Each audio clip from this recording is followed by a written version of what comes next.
Hi everybody, Greg Davis here at MarineMax in Savannah. We just received a customer's 19 Montauk in. I wanted to give you a quick walkthrough and show you what options he selected. He went with the 150 Mercury 4-stroke, does have the rear seats, the live well here, gone with the J&L audio, stereo and speaker setup.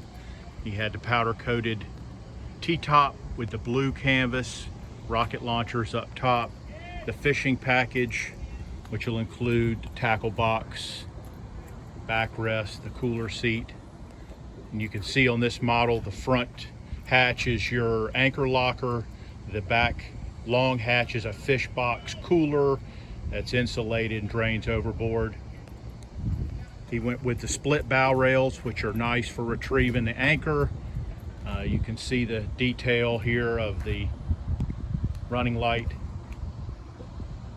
the pretty boat, classic whaler white with the red graphics. If you have any questions about options or availability on any of the models that we sell, feel free to call us here in Savannah, 912-897-9881. Thank you very much.